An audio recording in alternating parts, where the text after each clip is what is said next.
Close the doors of your mind from all carnal will, all carnal thought, all emotions, all desires, all fears, all laziness, all doubt. Anything within the center of your body, in the center of your belly, in the center of your mind that may cause you to lose focus within your consciousness, within your inner being, your inner thoughts, and your inner mind, within your 12 melanin centers, within your 12 cranial nerves, within your frontal lobe, within your hands and your feet that control the rest of your body, through the bottom of your feet where your toxins flow out of your body. And bring your mind to balance within yourself, within your inner being, your inner thoughts, and your inner heart. And focus your attention under the bar of Yahuwah, the one who sits in the highest Shamayim, above the highest Shamayim, to total application. Within your heart and your mind, within your inner being, within your 12 manners of fruit, within your hands and your feet, that allows you to walk and to live and to do things in the earth that can show forth good works to all men and all creatures of the earth. For today is a day of freedom. Today is a day of warning. Today is a day that Yahuwah has given to us, another day as a gift, that we may understand and get an understanding of Him, and not our own self, and not be a pretender, and not be pretending as if we're sincere, but to come with Him with a humble and pure heart and a pure mind, with pure understanding, with a pure intentions, to gain pure understanding, to gain pure knowledge, and to gain eternal life by enduring unto the end, and to have right to the tree of life that's given to every man, woman, and child that would believe on Yahushua Mashiach and keep His commandments unto the end of their life. So this Yom, as we move forward in kindness, ahab, joy, peace, patience, meekness, temperance, amunah, self-control within our mind, self-control with our eyes, self-control with our ears, self-control within our heart, and not walk in unbelief in our heart, that we may not walk in ignorance, nor walk in the ways of our own swords. Because if we walk in the way of our own understanding, we end up slaying and destroying each other. All right, so this is the book of Hebrews. This is the book of Hebrews. This is the book of Hebrews.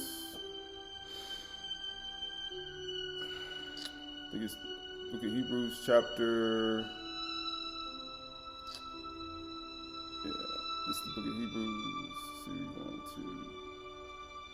Book of Hebrews chapter 4. Let's go to Hebrews chapter 4, verse 1. Hebrews chapter 4 and verse 1. Hebrews 4 and 1. And it reads, "Therefore, while the promise of entering His rest still stands, let us fear lest any should seem to have failed to reach it." So we look at entering into His rest, entering into the Zan, the seven-letter alphabet, sword, night, rest, law, word, perfection, entering into His Shabbat at the end of a week, a Shabuah. And it says to come short of it. Like, who is the people to come short of it? Right, we look at ourselves, we look at Yahushua, we look at Adam and Kahua, who were born and created on the sixth day.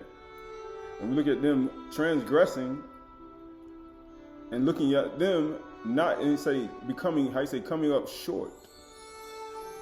But it says right here, for good news came to us just as to them, right? Just like as to those in those in the wilderness, those in the desert.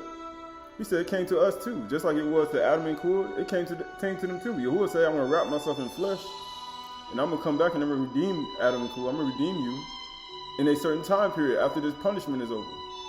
But the message they heard did not benefit them because they were not united by Amunah, right? Everybody's not united by Amunah.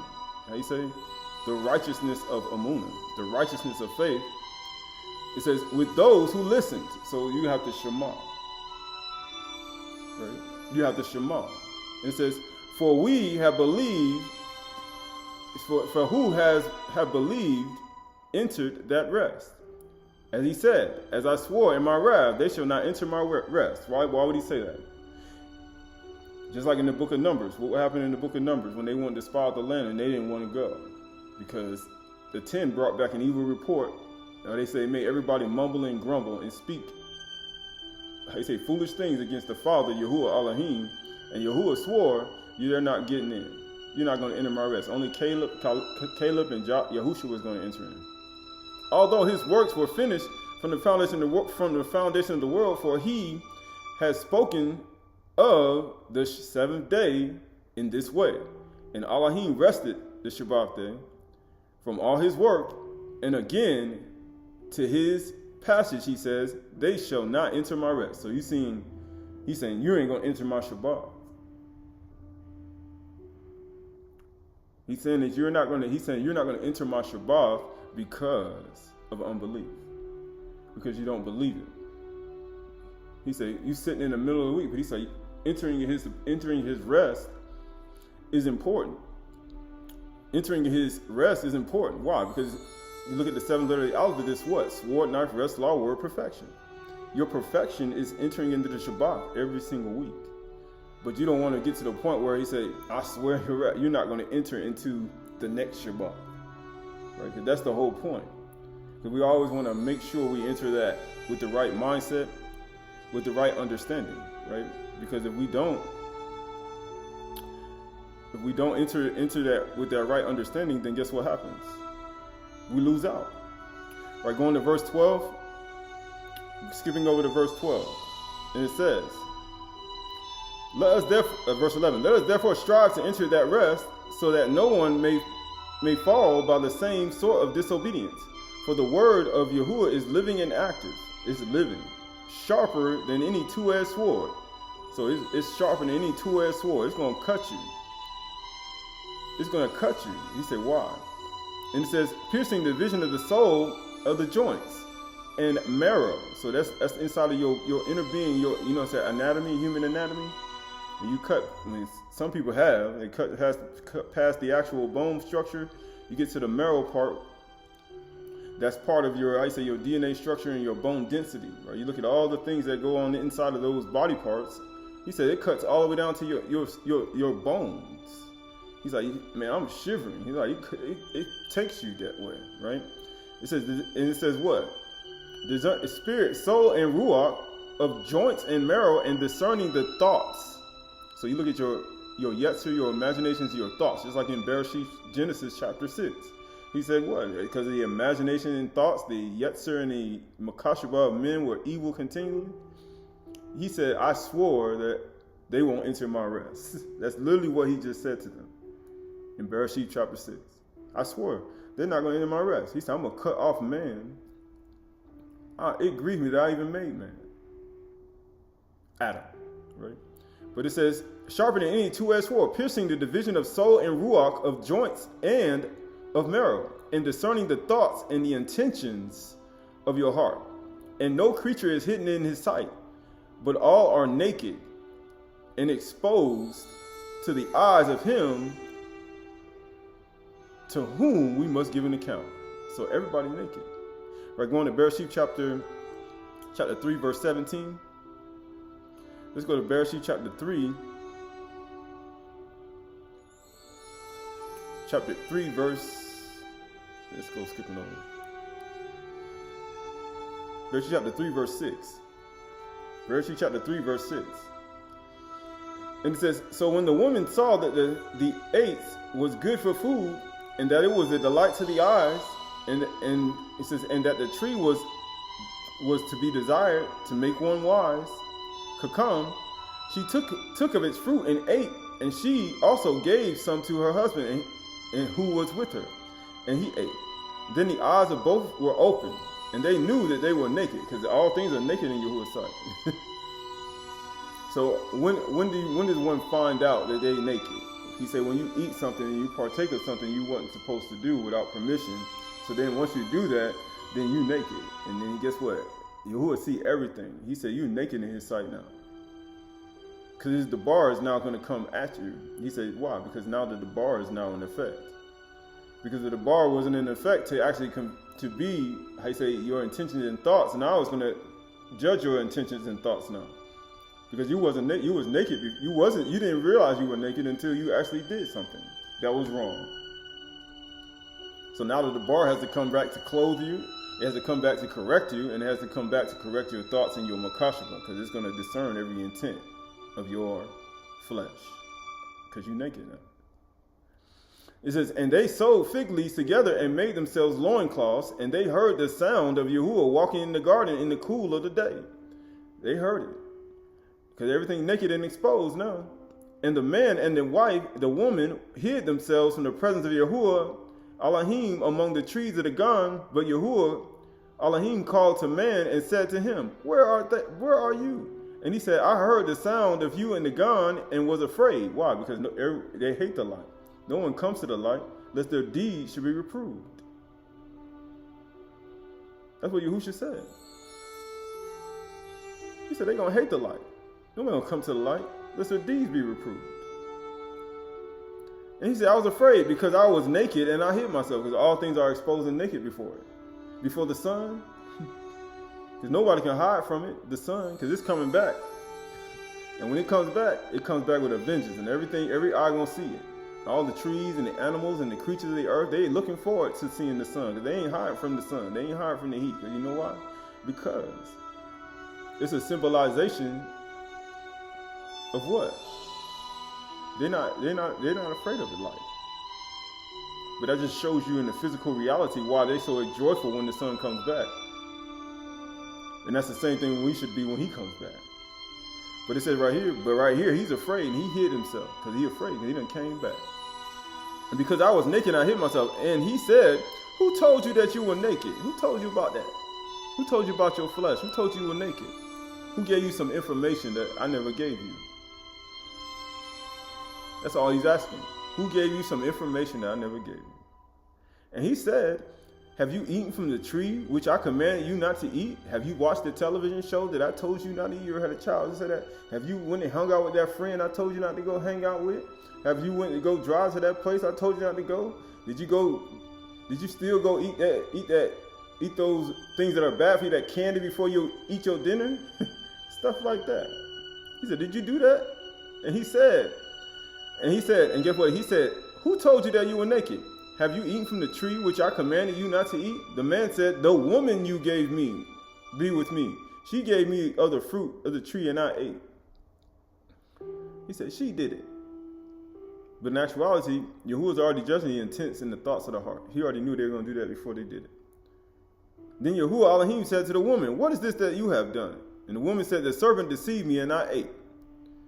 And Yahuwah said to the serpent, because you have done this, cursed are you above all livestock and above all the beasts of the field. On your belly you shall go, and dust you shall eat all the days of your life.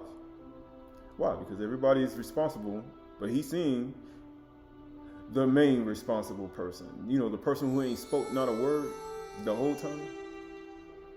The serpent ain't speak. He ain't say a word. Because, you know, even a fool, when he holds his peace, is considered wise. And amazingly, Satan is the one who caused everything, because he was pretending the whole time. But he said even a fool, when he holds his peace, is considered wise. But Yahushua, how you say that the bar that's discerning the intents of the heart, can see that you are not wise as you thought you was. Because they say he was wise, right? Skipping over to verse 22. Then Yahuwah Elohim said, behold, the man has become like one of us, knowing good and evil. Ta'ub and Ra. He said a man and a woman. When he say Adam, he's talking about both male and female, knowing that what? Good and evil. This ain't just a male thing. You know what they say? He said both male and female has now got to understand. He said knowing good and evil. They know the difference. They know the difference was good. They know what's evil. They know that the flesh is evil now. And they know that they're evil. So now they know. And guess what it says? Now lest he reach and take his hand and take also from the tree of life and eat and live forever. Therefore Yahuwah Elohim sent him out of the Gan to work the ground from which he was taken, and drove out the man at the east of the Gan, and he placed a cherubim with what? With a flaming sword. That's how he said that. He says what? To discern the intents and the thoughts, always cutting all the way to your joint and your marrow. And what's the flaming sword for? That turneth every way to guard the way of the tree of life. That's what it's doing. Because he's guarding it.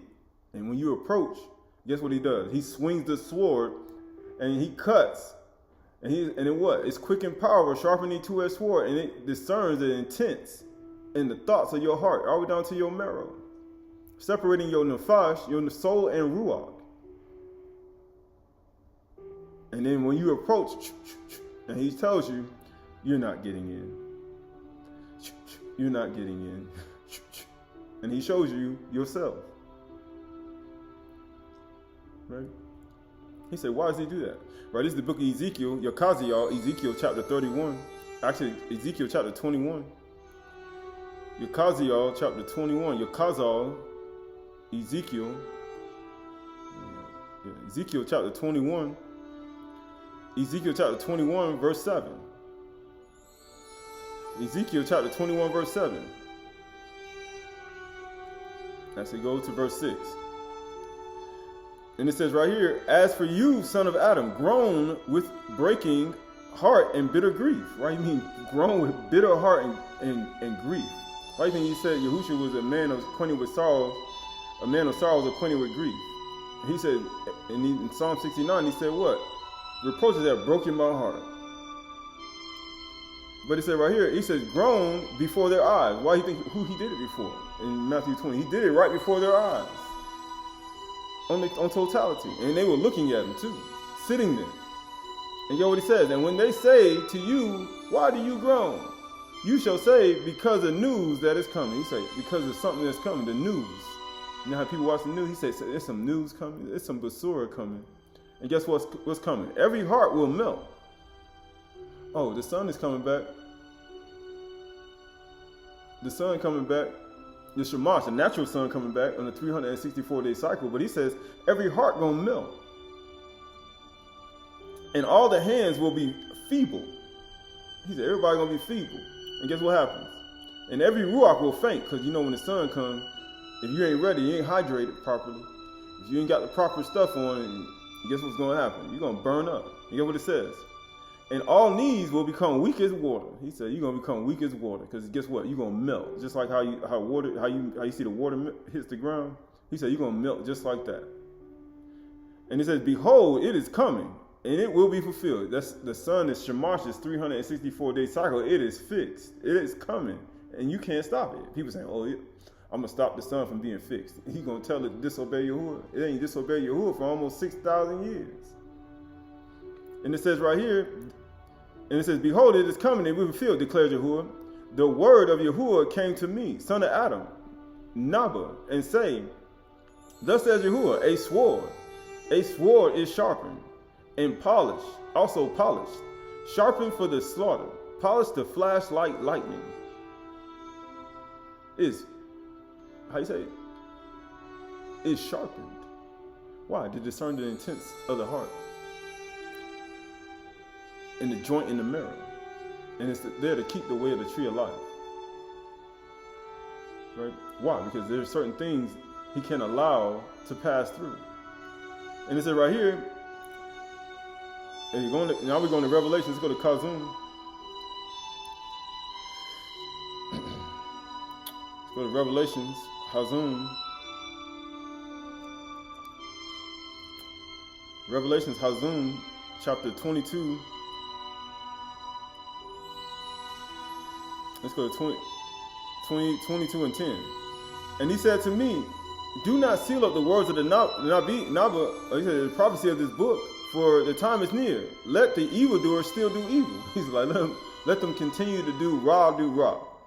And the filthy still be filthy. Let the unclean with the unclean spirits, who still got the unclean spirits. He said, let them continue to be that way. And let the righteous still do righteous. And guess what happens? And the Kudash be Kudash. Behold, I am coming soon, bringing my recompense with me, to repay each one for what he has done. So just like we think about our life, we've done things in our life. He said, until one doesn't stop, he says, I'm going to repay you for what you've done. And it says right here, did he repay Adam? He repaid Adam, he repaid Mashah. He repaid Reuben, he repaid the children of Yasharal. He repaid Shaul for what he did. Everybody got paid for what they did. And it says what? Let the evildoers do evil. It says let the righteous still be righteous, and the Kudash be Kudash.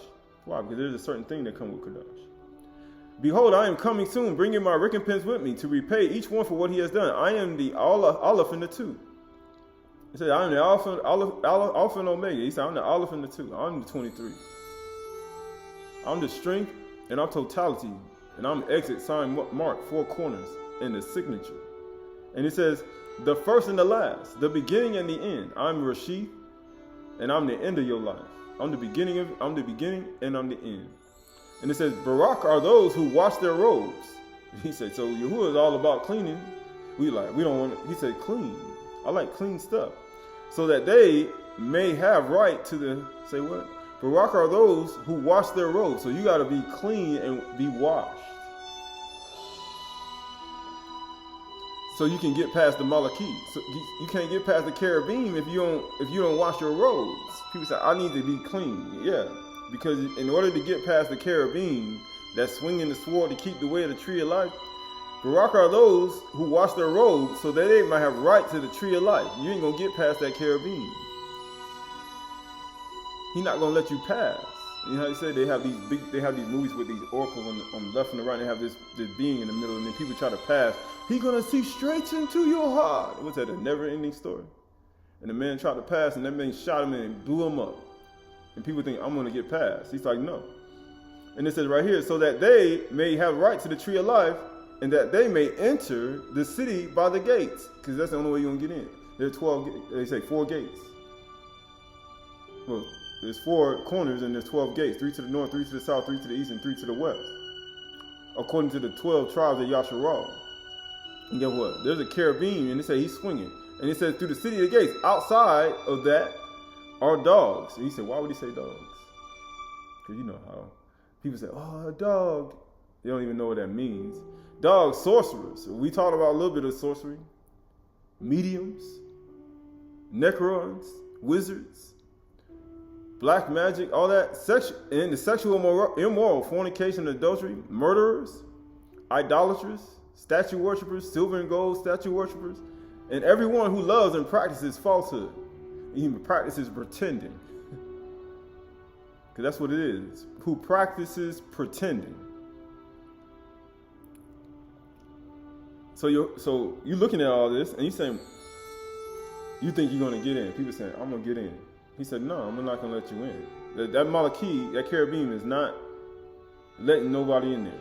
It says, I, Yahusha, have sent my Malachim to testify to you about these things for the congregations. I am the root and the descendant of David, Dawid, the bright and morning star. Because, you know, when the sun comes, you're going to melt. And your knees are going to bend just like water. Just like Kaziel say. He said, I'm the bright morning star. You know the sun, the Shemash is coming back on the 364-day cycle. So you know and according to Enoch, Hanuk, we know that when the sun comes, all the animals get married and the productivity increases.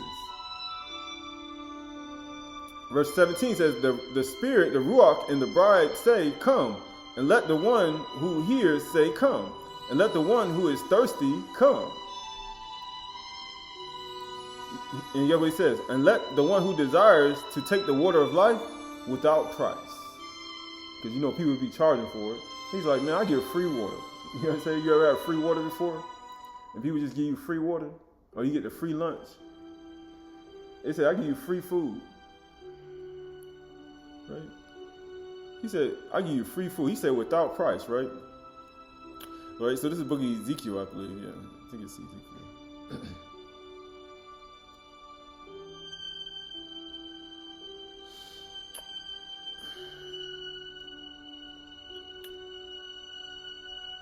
Actually, let's go to 2 Samuel 15, 16, and 5. Ba'is Shamuel 16 and 5, right? Ba'is Shamuel 16 and 5. It says, and when King David came to Baharim, there came out a man of the family of the house of Saul, Shaul, whose name was Shemi, the son of Gerah. And as he came, he cursed continually. You know, with Saul's family, anybody who come out of his lineage, you know, they hate David. It come out, it's just like, I don't know, it was like a curse on his whole family. Like the demon, Shadim, the evil spirit that jumped in Saul, jumped in his whole family after that. And it says right here, and get what it says, and it says he was at the house of Saul. Because you know Saul, that's all he do. And get what he said, he was cursing continually, and he threw stones at David, and at all the servants of King David, all the Yahudi, and all the people and all the mighty men were on the right hand and on his left. Huh? Who was that? So people say, who you think you're doing that to? Who was in between two thieves on the left and the right, standing in the middle of it? Yahushua Mashiach. So who do you think you're doing that to when you do that? You were cursing him and throwing stones at him. You know how people want to throw stones? They want to start throwing stones. And get what he said. He said, get out, you man of blood. So now he's saying, you worthless man. So he literally saying that David was lying in Psalms 139. Because he just said, he said, get me away from these bloody men. Those who do not hate those who hate you. Do not loathe those who hate you. Isn't that what he said? He literally saying that. He lied in Psalm 139. He said, search me, O Yahuwah, and please, if there be any wicked way in me, reveal it to me and lead me in the way of righteousness. And get what he said. And Yahuwah get what he said. Get out, O man of blood, you worthless man. He called him the son of Belial. He literally just called him man a demon. He called him a son of Belial, a demon, a worthless man, and he said that he was a man of blood. Like he don't take care of the fathers, the widows. He do a whole bunch of other things. Now David repented for his adultery and all the things he did, but still, he's like, you man of blood. You get what he said. And Yahuwah, and it says, Yahuwah has avenged on you all the blood of the house of Saul. Everything you did. See what you get? That's what you get. And get what it says, in whose place you have reigned. And Yahuwah has given the kingdom into the hand of your son, Absalom, father of peace. And he's like, huh? He said, see, you lost everything. Now he's giving it to your son. See, you a transgressor. See, you ain't even take care of your children. Right? That's literally what it's saying. Absalom gonna rule now. You ain't. See, we gonna teach him right. And you ain't teaching him nothing. Absalom ruling. And get what it says. See, your evil is on you. See, look at you. Your evil on you. Look at you. Who are you, O man of blood? Look at you. For you are a man of blood. He said, you are a man of blood. This is what he's saying. Then Aydahchay, the son of Zeruiah, said to the king, why should this dead dog curse my master, the king? Now you see, without are going to be dogs. These are mediums. He said, without are going to be dogs. Everything that loveth and practices falsehood. He's going to keep you. He said, I'm going to be in the kingdom. The Malachim not going to let you through to get to the tree of life. And he says, he says, why should this dead dog curse the king? Let me go over and take his head off. Now you see how Yahushua going to be when he come back here with the Malachim. The Malachim going to be like, who does this person think he is? He's like, who do you think you are? And guess what's going to happen? What do you think the Malachim going to do? You want to deal with a 200-foot Malachim? The Malachim going to look down at you. You're going to be saying stuff. And you're going to be like, what you just say again? And get what it says. He says, King said, what have I to do with you, you son of Zeruiah? If he is cursing because of you, he says, but the king said, what have I to do with you, you sons of Zeruiah?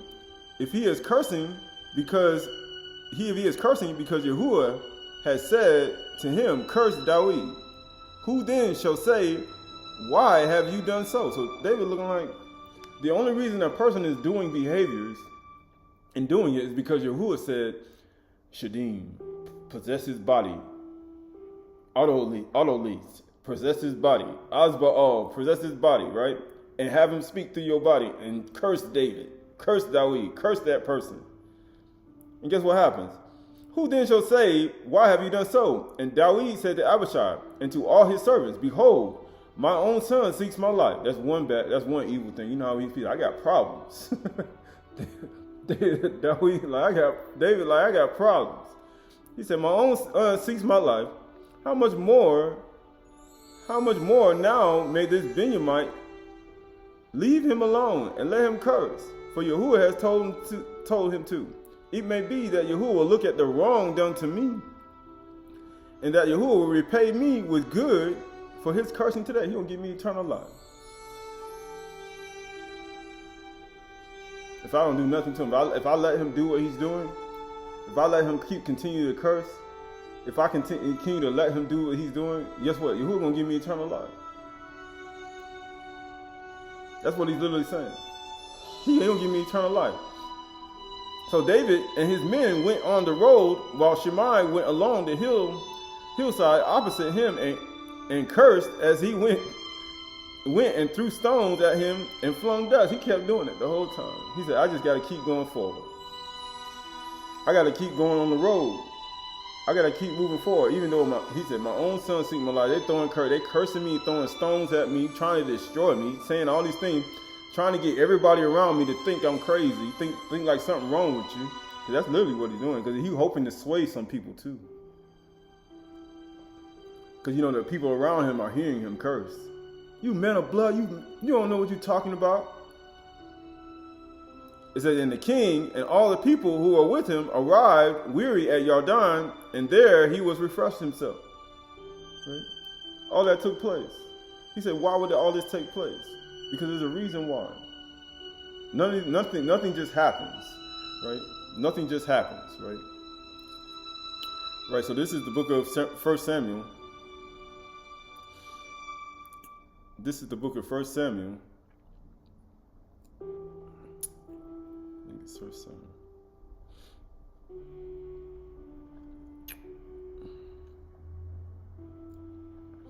First Samuel. Yeah.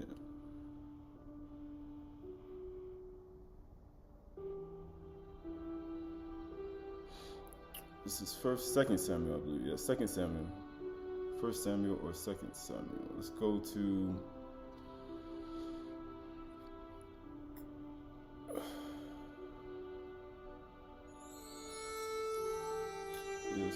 let's go to 1 Samuel. 1 Samuel chapter, let's go to chapter 1. 1 Samuel chapter 1. 1 Samuel chapter 1. Actually, 1 Samuel chapter 1. Now let's go to 2 Samuel. 2 Samuel chapter 9. 2 Samuel chapter 9. 2 Samuel chapter 9. Verse 1. It says, there was a man of Benjamin whose name was Kish, and the son of Abiel, the son of Zeror, son of Berechoth, the son of Aphia, a Benjamite, a man of wealth. Well, he had money. He was rich. He was a man of wealth. And he had a son whose name was Saul. So Saul came from a wealthy family. A wealthy family, right? A handsome young man. He was a handsome young man. But that you see later on, you see David's family. And then you see Saul, people that come out of Saul's house. You see the type of behavior they got. But it said right here, there was not a man among the people of Yasharal more handsome than he. See, Yahuwah don't be playing. People's like, yeah, Yahuwah want ugly people. No, Yahuwah want people that's ruling over his people. Because he's supposed to be an example. And what he said. There was not a man among the people of Yasharal more handsome than he, for his shoulders upward, and he was taller than any of the people. He was tall too. Now the donkey of Kish, Saul's father, were lost, and the son. So Kish said to Saul, his son, take one of your young men with you, and arise and go look for the donkey. And he passed through the hill country of Ephraim, and passed through the land of Shaish, but they did not find them. And they passed through the land of Shalim, and they were not there. Then they passed through the land of Benjamin, but did not find them. And when they came to the land of Zuph, Saul said to his servants, who was with him? Come, let us go back, lest my father cease to care about the donkey and become anxious about us. But he said to him, behold, there is a man of Elohim in this city, and he is a man who is held in honor. All that he says comes true. He said everything he says comes true. So now let us go there. Perhaps he can tell us the way we should go. And he says, then Shaul said to his servants, but if we go, what can we bring the man for the bread? He says, what shall we bring the man? for the bread in our sacks is gone. He said, the bread. He said, ain't no bread. Just like when a man came to go come to get his wife back in the book of Judges, he said, eat another morsel of bread. But it says, ain't no bread. You notice all the lakam is always there. We always had bread, lakam, in our sacks. It's gone. He said, we ain't got no bread to bring him. Because bread was a hot commodity. And it says, and there is no present to bring to the men of Elohim. What do we have? And the servants answered Saul again, here I have with me a quarter of a shekel of silver, and I will give it to the men of Elohim to tell us our way. He said, to tell us what we need to do. It says, and formerly in Yasharal, when a man went to inquire of Elohim, he said, come, let us go to the seer, for today's Nabi was formerly called a seer. And Shaul said to his servants, well said, come, let us go. And they went into the city where the man of Elohim was. And they went up to the hill of the city. They met young women coming out to draw water and said to them, is the seer here? They answered, he is, behold, he is just ahead of us. Hurry. He has come now into the city. Skipping to verse 15. Now the day before Saul came, the Yahuwah had revealed to Shemuel, tomorrow about this time I will send to you a man of the land of Benjamin, and you shall anoint him Nagi, prince over the people of Yasharal. He says, and he shall save my people from the hand of the Philistines. He says that you should call his name Emmanuel. He shall save his people from their sins. And when the woman with the alabaster box anointed him before he died, he said, why you trouble the woman? Notice when they met the women at the well, they didn't trouble the women. They just asked them a question. And it says, over the people of Yasharal, and he shall save my people from the Philistines. For I have seen my people. Notice how we always get entangled with the Philistines. Just like Shanym, we were entangled with the Philistines. Right? And it says right here, because their cry has come to me. And when Shemuel saw Saul, Yahuwah told him, here is the man on whom I spoke to you. He it is who shall restrain my people. Then Saul approached Shemuel in the gate and said, tell me, where is the house of the seer? And Shemuel said to Saul, I am the seer. He said, I am. He says, go up before me to the high place, for today you shall eat with me, and in the morning I will let you go and will tell you all that is on your mind. He said, I'm going to tell you everything on your mind. And as for your donkeys that were lost 3 days ago, get what he said. Do not set your mind on them, for they have been found. And for whom is all that is desirable is in Yasharal. It says, is it not for you and for your father's house? Saul answered, am I not a Benjamite? From the least of the tribe of Yasharal? And is not my clan the humblest of all the clans of the tribe of Benjamin? Right? So you look at, we just talked about Benjamin, and how they were on the mountains, men with men, doing all these things. But he said, we the humblest of the tribe of Benjamin. We the humblest people. You can start off humble too. You can start off humble, but then your whole house, and people that come out of your household can be cursing people in the end. And guess what? Lose out on eternal life. He started off humble though, but then after a while, he became a different person. And by changing into that different person, you start to see the lineages and how people were conducting themselves among a person that he hated. Right? Why? Because you can see it. He started as a humble person. He started as a humble person, right? Right, so this is the book of 1 Samuel. Skipping over. 1 Samuel chapter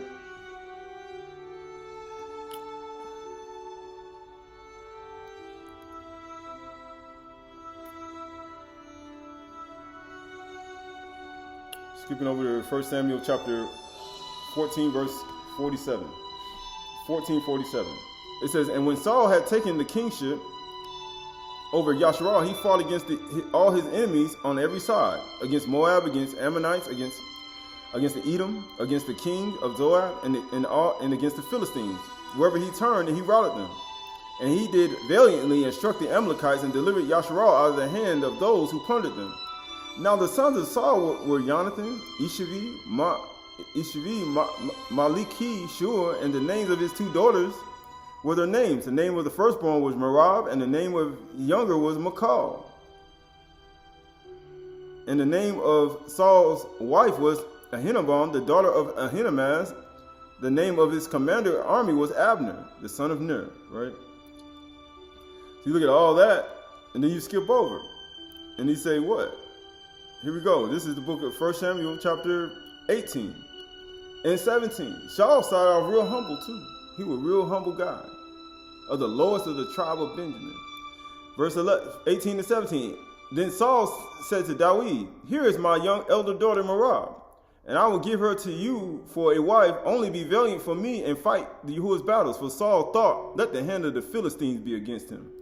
Isn't that what they did to Shamshun? When they delivered him over to the Philistines? And Shamshun was like, please don't slay me. And then the Yahudim said, we ain't going to slay you, we're going to give you the Philistines.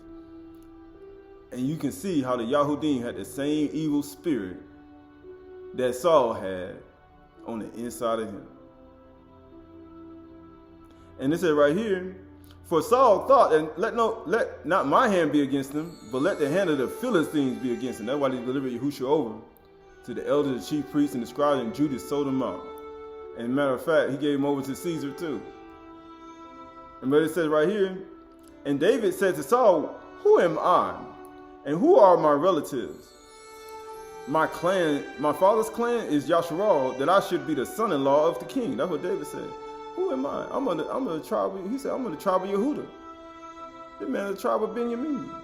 And he said, but at the time when Merab, Saul's daughter, should have been given to David, she was given to Adriel, the Mehinalite, for a wife.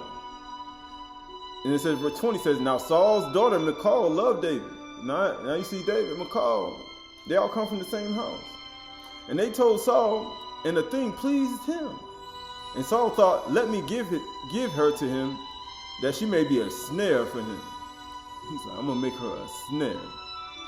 That's what he said. How you know when Satan is involved in things? Because he's gonna send a woman to make, he said, be a snare for you in your life.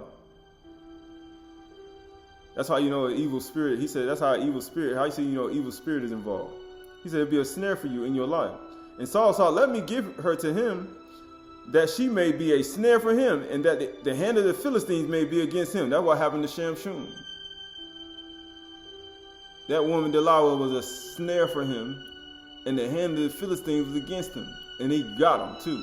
But the only difference in why he didn't touch David is because David didn't have the behaviors of Shamshun. But it's the same thing. Just different behavior.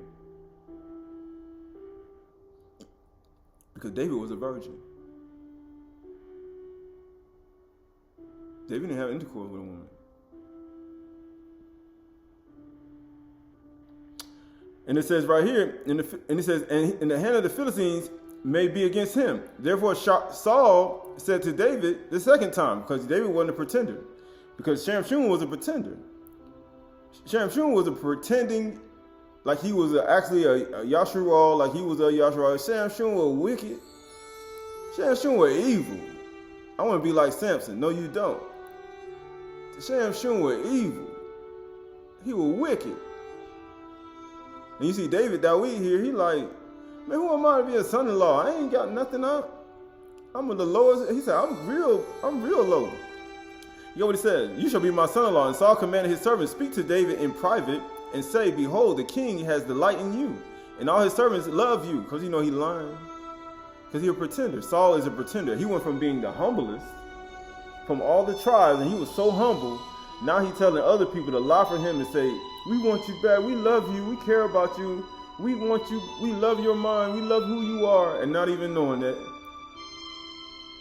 He got evil spirits on the inside of him. He said, I love you. We all love you. We care about you. We want you to join us. We want you to be with us. But Saul just has this scheme in his head because he just went from the humblest to an evil spirit. And get what it says. Now then become the king's son-in-law. He said, because you gotta convince him to.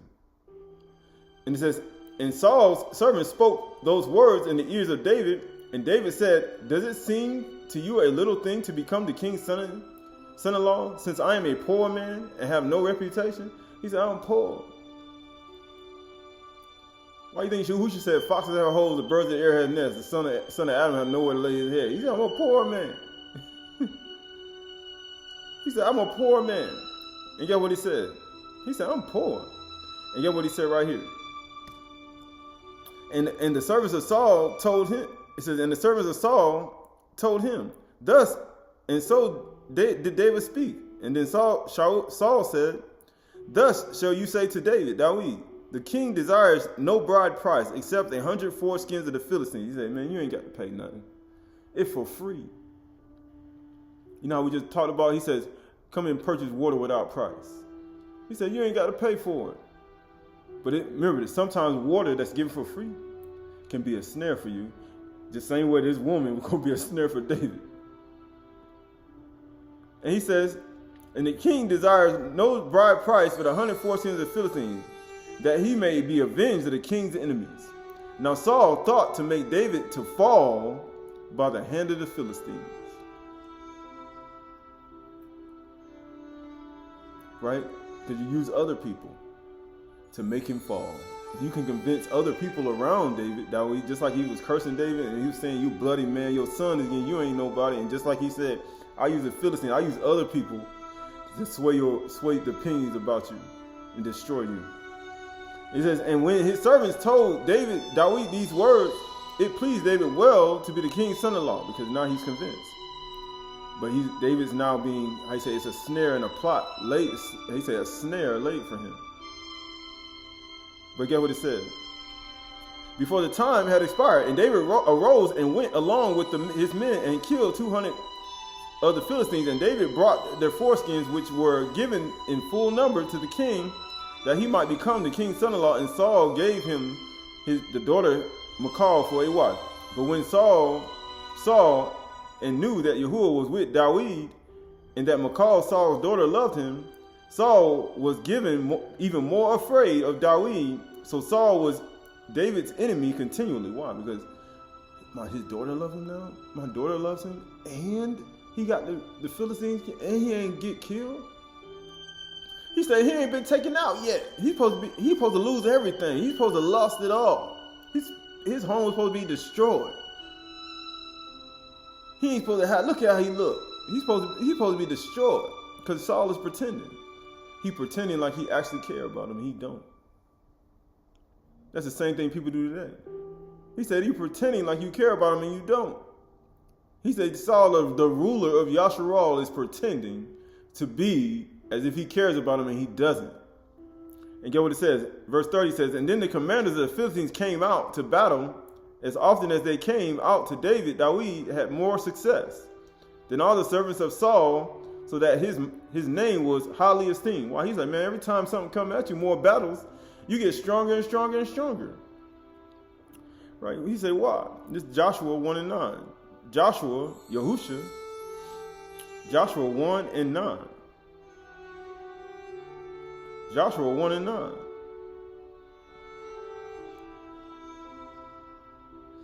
Joshua 1 and 7. Only be strong and be very courageous. You know what David was doing? David?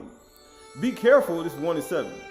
Be careful to do according to all the Torah that Mashah, my servant, commanded you. Do not turn from it to the right hand or to the left, that you may have good success. Wherever you go. Now you see, pretending it was not a part of being successful. David was not pretending. Psalms 139 was true to him. But man of blood, he said, let him keep doing it. Because you know why? Because in his mind, he knew, I'm still going to have success. And you know what it says? This book of the Torah shall not depart out of your mouth, but you shall meditate, Hagah, on it day and night. Day and night. evening, morning. Why? Because it's going to allow it, he said, the light to shine continually in your heart. Just like the sun comes back, it's going to discern the intents in the thoughts of your heart. Just like how the sun comes back every single time, every morning, human night. It's going to discern the thoughts and intents of the heart. It's just like the sun. It's going to melt. It's going to melt away that cold heart. It's going to melt away the cold things inside of your heart and your mind. Every single day as the sun keeps coming back, evening, morning. Because when the heat comes, guess what happens? It exposes, everything is exposed in your mind to the light. It's going to be like the sword to keep the way of the tree of life. Because a dog ain't going to get in. Why do you think David said, let the dog curse? A sorcerer ain't going to get in. Let Saul keep doing what he's doing. Let the pretender keep doing what he's doing. Let him keep practicing falsehood. Because he ain't going to get eternal life. Even though he started off humble, he said, let him keep doing it. All that's a part of your salvation. Nothing just happens in your life. He said, so I got to have people around. He said, I got to go through falsehood. I got to go through slander. You got to go through all of those behaviors that's not going to be in the kingdom within yourself. You got to go through those behaviors in order to inherit eternal life. And you got to be able to cancel them out. That's the only way you're going to get in. And it says, this book of the Torah shall not depart of your mouth, but you shall meditate on it human night, so that you may be careful to do all according to all that is written in it. For you shall make your way prosperous. Why do you think you have good success? And then you will have good success. He's like, I'm a poor man. Saul came from a wealthy family, remember? He was very wealthy. He was humble too. But he came from a very wealthy family. It says, have I not commanded you? Be strong and courageous. Do not be frightened, and do not be dismayed. Why do you think he wasn't doing that when the man was cursing him? He said, my own son seeks my life, and this person cursed me. He said, let him do it. For Yahuwah, your Elohim, is with you wherever you go. Why do you think when David was leaving the city and Absalom took over, he just kept walking? He's like, I got to keep going. Let him curse. And the man kept cursing all down the road. He's like, he didn't even faze him. Yeah, it hit his mind. Please don't think Satan went in his head like, yeah, see what he's doing? Cut his head off too. But he had to cancel Satan out in his heart. Because Satan going to come tell you stuff. Right, so this, going back over to 1 Samuel chapter, 1 Samuel,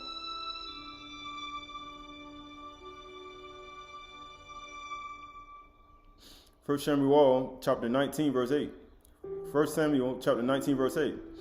And there was a war again, and David went out and fought with the Philistines. 1 Samuel 19:8. And fought with the Philistines and struck them with a great blow, so that they fled before him. Then a harmful ruach from Yahuwah came upon Saul, and as he sat in the house with the spear in his hand, and David was playing a lyre, and Saul sought to pin David to the wall with his spear. Why? Because that's what Saul wants to do. That's all he wants to do. And Saul sought to pin David to the wall with his spear, but he eluded Saul, so that he stuck his spear in the wall. And David fled and escaped that night. So he said, man, David got up out of there. That's the first time he did it. That's the second time. He got out there. He said when he got out, he left that night. He left that night. What time Yahushua got up out of the grave?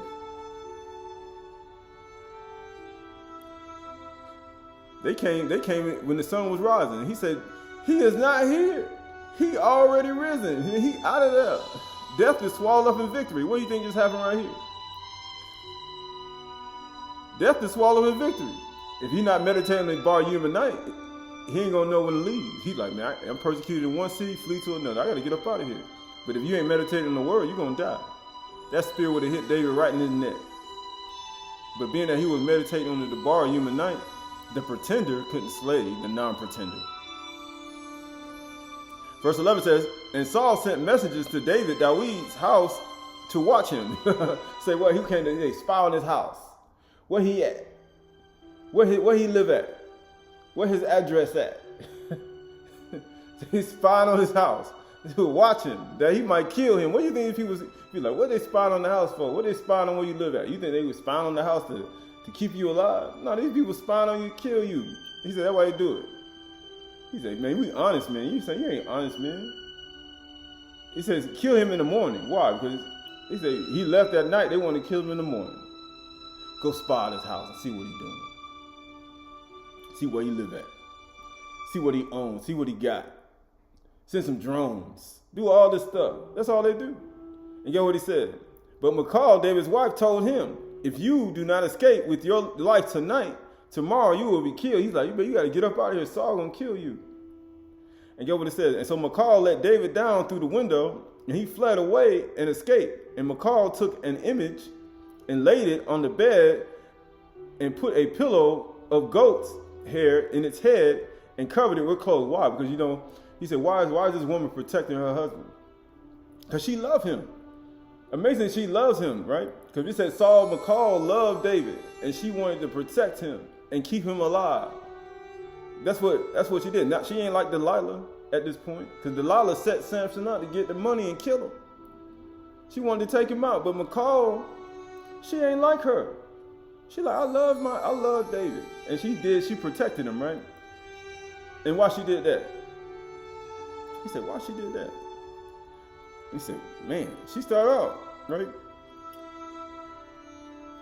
Right, so this is the book of Leviticus.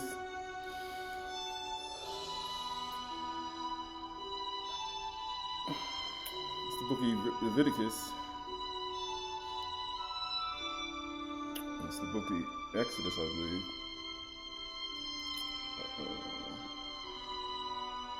Yeah, this is the book of Exodus, Deuteronomy chapter 25, verse 11. Devarim chapter 25, verse 11. Devarim chapter 25, verse 11. Devarim chapter 25, verse 11. People say, we wrestle not against flesh and blood, against principalities, against powers, against rulers of darkness of this world, against spiritual forces in high places. Amazingly, the spiritual forces in the high places that David was dealing with was from his own people, Yasharal, from Saul. And it said right here, Devarim 25, 11. When men fight with one another, right? Because what do you think Saul was doing? He was throwing the spear at him. But David wasn't fighting back, though. And the wife of the one draws near to rescue her husband. Why do you think she let him out the window? Even from her own father. She was protecting her husband even from her own father. The evil that he had in his heart. And she let him out the window. That he may escape. Because she was trying to protect him. Because all this happened when? In the second and third watch of the night. Baraka is he who finds having, Yahusha said, Baraka is he who finds so doing. Matter of fact, who always dress for action. He said, Baraka are those servants, whom he finds so doing. And people say, what type of woman was this? Baraka is her, who he found so doing in the second and third watch, because Saul was trying to kill him. And he said right here, and the wife of those who draw near to rescue her husband from the hand of him who is beating him, and puts out her hand and seizes his private parts, then you shall cut off her hand. Why? Because she was literally, she didn't do that, but at the same time, she got to do whatever she got to do to protect her husband from these people out here. From even her own people. She got to do it. Because that's the Torah. Because, the commandment is a lamp and the Torah is a light. What do you think walking in the light is? And it says, then you shall cut her hand off. Your eyes shall not have no pity. Why do you think Yahusha said, I looked for pity and I found none? And when Yahusha was beat by Yehuda and all the people, guess what happened? Ain't nobody do nothing for him. Ain't even nobody come to rescue him. Nobody did. Yasharal and Yehuda, you talk about Yirmiyahu chapter 9. He said that treacherous sister Yehuda and Yasharal, he said they ain't do nothing. He said they more evil. Yasharal proved herself more righteous than Yehuda. And people say, why does he say that? Because Yehuda be watching us. He be watching everything we do, and people think it's like a enigma. It's like something that it's like a mystery or something. It's not, right? He said it doesn't matter who she is. It doesn't matter who he is. He He said, if your pastor trying to kill your husband, he said, you better protect your husband. He's like, it's the same thing. If a man trying to do something to your wife, you gotta protect her. It's the same thing. Nobody just sit around and let people just do stuff to you or say anything they want to do and do stuff. No, that's not what Yahuwah commands people to do. Right? I know he says, he said in the world of other people's stuff, right? Verse 13 says, going to 1 Samuel chapter 19:13, Olive Shemuel 19:13, because McCall ain't pretending. But she getting ready to do something right here. This is the only time she could have pretended right here. And McCall took an image and laid it on the bed and put a pillow of goat's hair at its head and covered it with clothes. And when Saul sent messengers to take David, she said, he is sick. She like, I covered for him. He said, he's sick. He said, so what?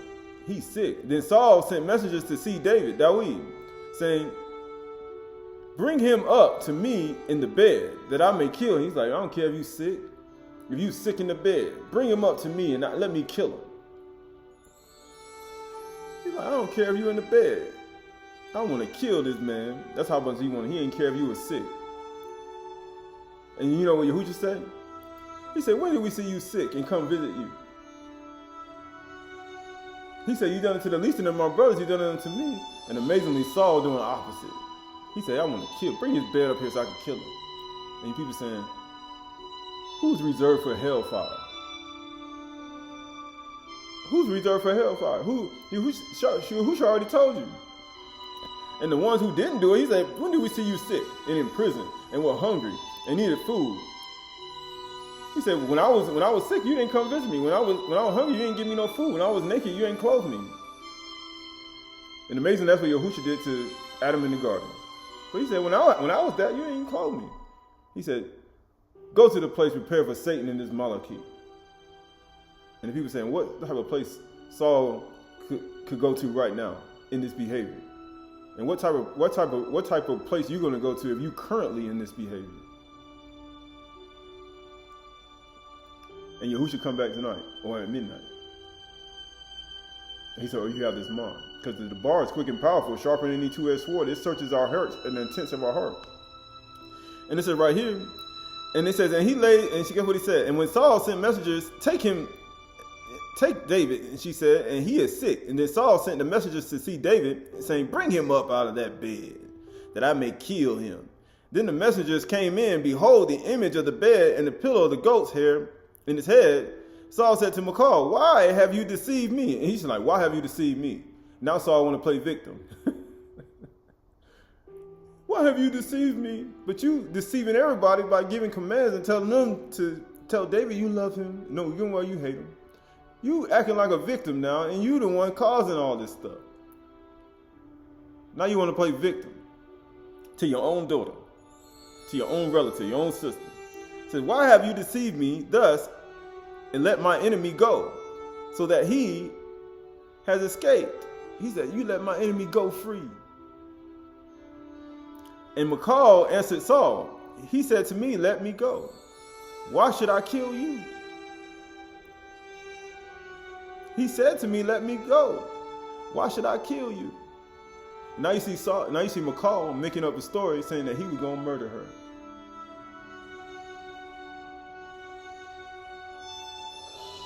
First, she protected her husband. Then she said he was sick. And then Michal answered Saul, he said to me, let me go. Why should I kill you? And then she said, he was going to hit me, he was going to kill me. So first you went from being humble and protecting your husband to lying, to leaving more lying. And then your father a liar and deceiver too, at the same time. And he started out as a humble person too. This is all happening in one night. In the second and third watch. It says, now David fled and escaped, and he came to Shemuel at Ramnah and told him all that Saul had done to him. He went all the way, guess who he went to? And David fled and escaped, and he came to Samuel at Ramah and told him all that Saul had done to him. He went all the way back to the person who, remember when Saul was so humble, from the tribe of Benjamin. He was so humble when he anointed him. Remember that? You remember what he did? And he said, and Shemuel went and lived in Neoeth, and it was told Saul, behold, David is at Noelith in Ramah. And Saul sent messengers to take David. And when they saw the company of the prophets, the prophets prophesying, and Shemuel standing at the head over them, the Ruach of Elohim came upon the messengers of Saul, and they also prophesied. And it was told Saul, he sent other messengers, and they also prophesied. So all the things that Saul was trying to do, the Ruach was stopping his messengers. Remember, he sent his messengers, he sent more messengers, and every time they came into the presence where the Ruach was, all his messages and all his wickedness was stopped. Every single time. Just like we said in EU chapter 34. He said, you'll go no further. He said, I vanquished your scheme. He said, I vanquished it.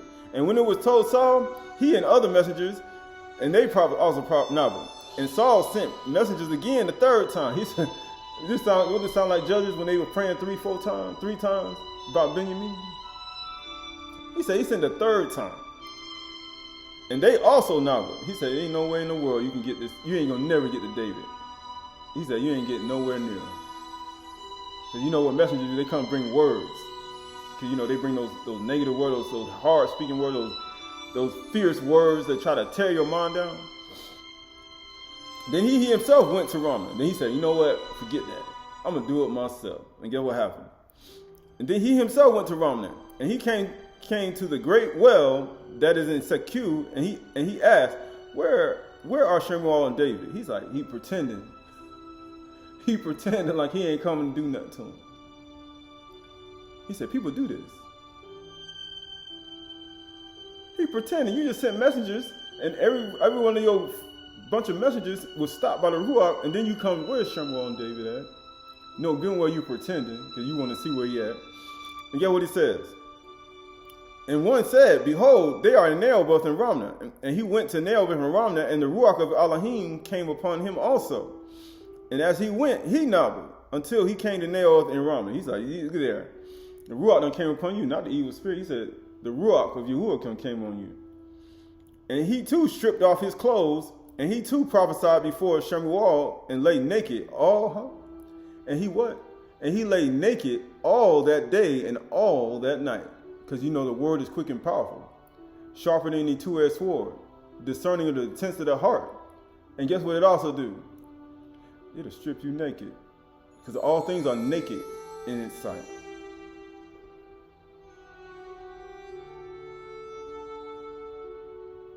And there's nothing you can do about it.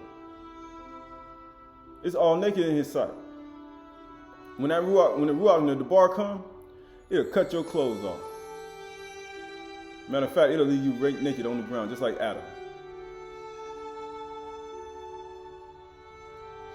Thus it is said, is Saul also among the prophets? He's like, look what happened to you. You thought you were going to do something. You thought you were going to kill Dawid. You thought you were going to come and do something. You sent your messengers 3 times. Then you come yourself pretending. Then the Ruach come upon you. Then they slice your clothes off, and now you naked on the ground. And you people say, what happened to you, Saul? What happened? What happened? Yahuwah put you down to the ground and stripped you naked.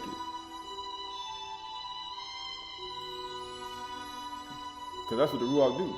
Verse 20 says, Then David fled to Naoboth in Ramah, and he came and said before Jonathan, what have I done? What is my guilt? He's like, I ain't do nothing wrong.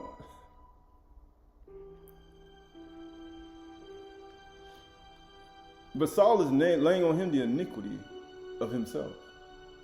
He's trying to dump his sin on him because he pretended. And he said, what have I done? What is my guilt? And what is my sin before the Father that he seeks my life? What did I do to your father? I ain't do nothing to your father. He said, I didn't do nothing to your father. Remember when we had that covenant that we made in the house? He said, man, I ain't going to let you out of my sight. You're going to come my armor bearer. Remember that? What did I do to him? I ain't do nothing to him. I ain't do nothing to your father. Why he coming after me? What I do to you? And get what he said. And he said to him, far from it, you shall not die. Behold, my father does nothing either great or small without disclosing it to me. His own son don't even know that his own father got a Shanym on the inside of him. Because, Jonathan not pretending. Jonathan not pretending. He never pretended. But he can't see that his father has a Shanym on the inside of your heart. Why should my father hide this from me? Because that's what people do. They hide their sin. You get what he says? It is not so. He said, I don't believe it. I don't believe you're lying, David. You're lying. And David vowed again, saying, your father knows well that I have found favor in your eyes. And he thinks, do not let Jonathan know this, lest he be grieved. Because, he made that covenant with him. But truly, as Yahuwah lives, and as your soul lives, there is but a step between me and death. He's like, I'm getting ready to die. This man gonna kill me. And he don't want you to know about it because he know you're gonna try to stop him. Because why would Jonathan try to stop his father from killing David? Because they made a swore covenant together. When he came to his house, he gave him his clothes. Even at the point of death, even when he hung his sons against seven sons, Saul's 7 sons, David would not take from Jonathan's son. He would not do it because he knew he gonna stop him. That's why Saul wouldn't tell him, because he know that Jonathan and David ain't pretending. Only person pretending is the father, Saul. He already knew that. It's amazing how these Shadim know this stuff, and they be knowing it too. They thought he made a covenant, so I ain't gonna tell him, because they both honest people. So I'm gonna swing over here and do this and do it behind his back, so he won't stop it, because they got swore that covenant. These spirits know this stuff. And then Jonathan said to David, whatever you say, I will do it for you. And David said to Jonathan, behold, tomorrow is a new moon, Kadash Yard, a new month, and I should not fail to sit at the table with the king. But let me go, that I may hide myself until the 3rd day of evening, right? So we're going to skipping over. Keep skipping over. Skipping over to this is 1 Samuel chapter 25, verse 42. 1 Samuel 25, 42. It says, and Abigail hurried and rose and mounted a donkey, and her 5 young women attended her. And she followed the messenger of the David and became his wife. And David took Ahinoam, Jezreel, and both of them became his wives. And Saul had given Michal to Saul had given Michal, his daughter, David's wife, to Pathi, the son of Lachish, who was in Galim. Why would he do that? Because Saul is a covenant breaker. Isn't that what happened to Shamshun? But he was with the Philistines when he did that. He cut that deal, and his father but Shamshun lost the bet, and he went to go kill 30 Philistines and took their clothes. By the time he came back, his daughter was given to somebody else. And this is what happened to him, right? So he was given to somebody else. Right? And what did David do after that? He's like, man, what happened after that? Because they covenant breakers. Right, this is 2 Samuel, chapter 3, verse 12. They covenant breakers. 2 Samuel, or Shani Shamuel, chapter 3, verse 12. And it says right here, I go to 3 and 9. It says, Elohim do so to Abner, and more also, if I do not accomplish for David what Yahuwah has sworn to him. He swore to him. You know what Saul did? Saul swore to him, his daughter Michal. Jonathan swore to David. You know what he said? He said what?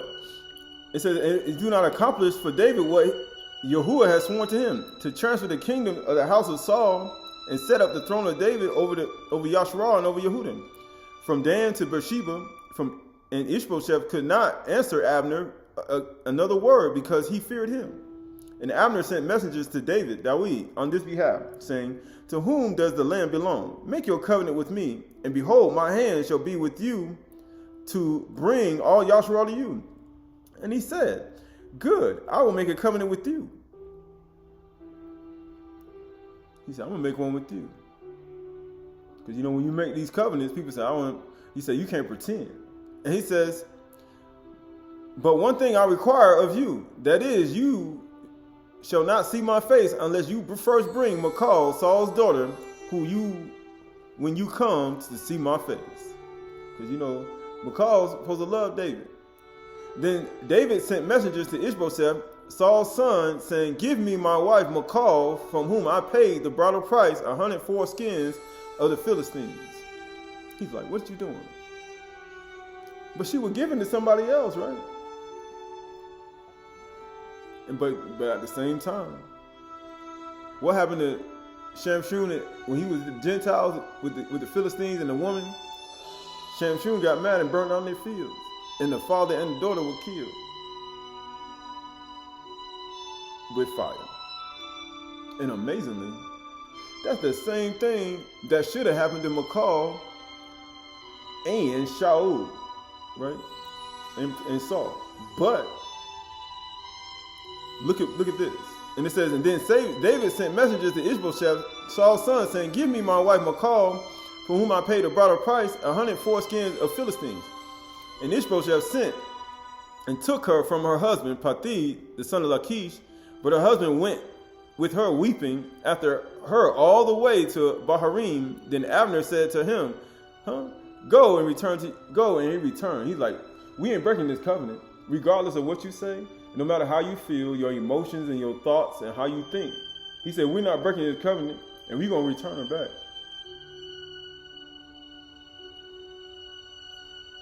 But you see how Michal lied? She was pretending. He said he was going to murder me. Then, and you think about it, you tell your father that your husband going to marry you. You're going to murder you. He said, let me go unless I kill you. Tell your father that today. What your father going to do? You getting up out of there today. You ain't marrying that man. You ain't going nowhere with him. You ain't being nowhere around him. He said that to you? Baby girl? He said that to you? Why do you think Saul gave it to another person? You see how these spirits work together? She lied, and she was given to another person, and she wasn't even supposed to be there. She lied about it. And then the same spirit of deceit wanted to kill David inside of Saul, and they all working together. The demons love pretenders and liars. She practiced the Torah and protecting her husband, but then she went right back to lying.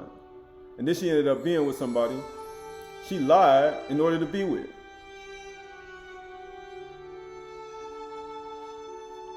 And he said, how do you know that?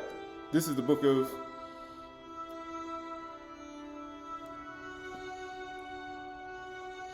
This is the book of 2 Samuel, chapter 6, verse 16. 2 Samuel, chapter 6, verse 16. It said, the ark of Yahuwah came into the city of David, and Michal, the daughter of Saul, looked out the window and saw Malach, King David, leaping and dancing before Yahuwah, and she despised him in her heart. She did what? She saw, I see you dancing, and you despise you in her heart. And get what happened? And they brought in the ark of Yahuwah and set it in its place inside the tent that David had pitched for it. And David offered burnt offerings and peace offerings before Yahuwah. And then David had finished offering the burnt offerings and peace offerings, and he baraked the people in the name of Yahuwah of hosts, and distributed among all the peoples the whole multitude of Yasharal, both men and women. And what? A cake of bread, portion of meat, and of cake and raisins to each one. Then all the people departed, each to his house. And David returned to Barak his household. But Michal, the daughter of Saul, came out to meet David and said, how the king of Yasharal has honored himself today, uncovering himself today before the eyes of the female servants. Right? So she's jealous. She's jealous. She envious.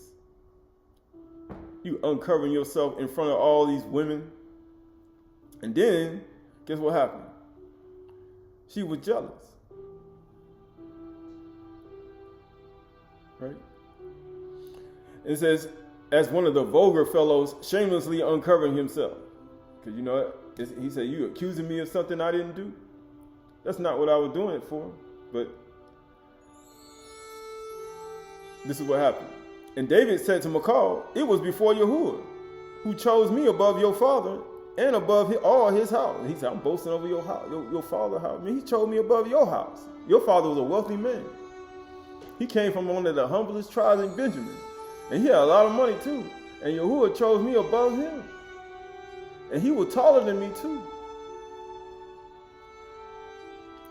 To appoint me as prince over Yasharal, the people of Yahuwah. And I will celebrate before Yahuwah. I said, I'm going to celebrate. I'm going to celebrate. I'm finna dance. I'm going to celebrate. Regardless of if you think that I'm doing it for the wrong reasons or not. Regardless if you jealous of other women looking at it. He said, regardless of all of that. But she come from the same household as Saul.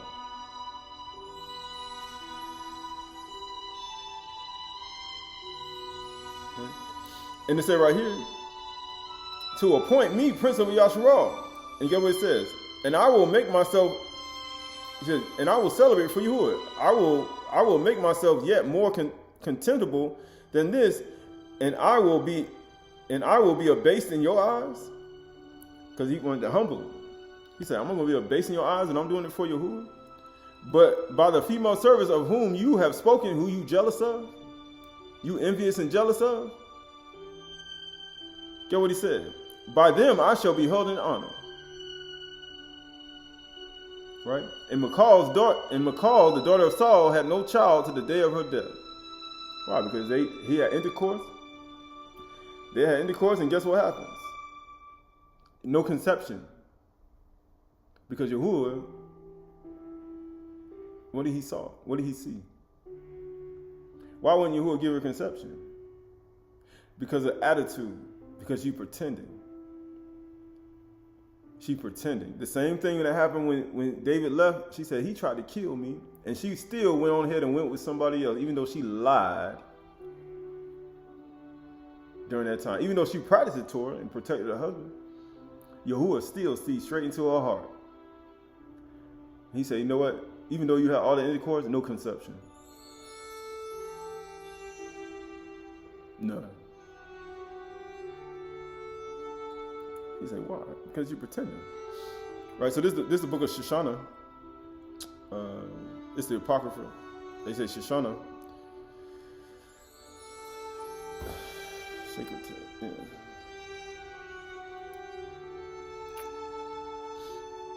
Yeah, get there. This is chapter 1.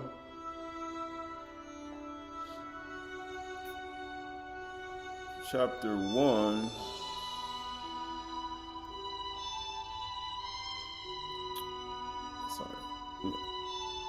Chapter 1, book of Shoshana, chapter 1, and verse 1.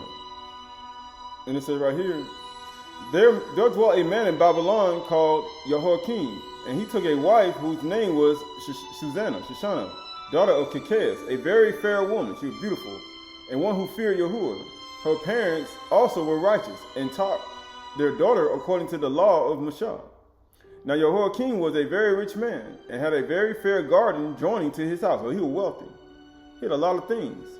And to him resorted the Yahudim, because he was more honorable than all others. He was more richer. The same year were appointed 2 of the ancients of the people to be judges, such as Yahuwah spake of that wickedness came from Babylon, from the ancient judges who seemed to govern the people. These kept much at Joachim's house, and all that had any suits in the Torah came unto them. Now when the people departed at noon, Susanna went into her husband's garden to walk, and the 2 elders saw her going in every day and walking, so that their lust was inflamed toward her. So they literally in her house, 2 of the elders in the rich man's house with his wife, and they up there judging to people, and they pretending that they sincere judges and sincere elders and sincere, and they in there watching his wife the whole time, every single day. And by watching her over and over again, their lust in their mind inflamed inside of them. And get what it said. And they watched her diligently from day to day. I mean, they were really detailed in what they were looking at. And it says, and the one said to the other, let us now go home, for it is dinner time. So when they were gone out, they parted from one from the other, and turning back again, they came to the same place. And after that, they had asked one another to the cause, and they acknowledged their lust, and they appointed a time both together when they might find her alone. And it fell out as they watched a fit time, she went in before the two maids only, and she was desirous to wash herself in the garden, for it was hot. It was hot because the sun came, right? The sun is here. And there was nobody there to save the two elders that had hid themselves and watched her. And then she said to her maids, bring me oil and washing balls, and shut the garden doors, that I may wash me. And they did as she bade him, and shut the garden doors, and went out themselves to privy the doors to fetch the things that she had commanded them. But they saw not the elders, because they were hid. Just like he said, they were hid. Wow. They thought they were hid. You know how Adam was in the garden, he hid himself in the bushes? He said they thought they were hid. But you know, when you come to the sun, can you remember it was a hot day? When the sun is out, he said nobody can hide from the heat. He said all things are exposed before it. Everything is naked before it. Everything, right? And it said right here, and then you got what it said. And it said right here, and it says right here, and it said, let's see, go. Yeah. It said verse 19. And now when the maids were gone forward, the two elders rose up and ran unto her, saying, behold, the garden doors are shut, that no man can see us, and we are in love with thee. Therefore consent unto us and lie with us. They were like, lie with us. They want to have an orgy right there. And people say, why should I always say, he said, when you were with the Gentiles, you were walking in orgies. That was one of the things he said in the book of Galatians, the works of the flesh. Because he said, in the Adam, he told him that. He said, we naked. We see our flesh. These are the works of the flesh. Sexual immorality. Because these are the things that ain't getting in. Everything without. He said, dogs, sorcerers, sexual immoral. Those adulterers and fornicators. He said, they're not getting in.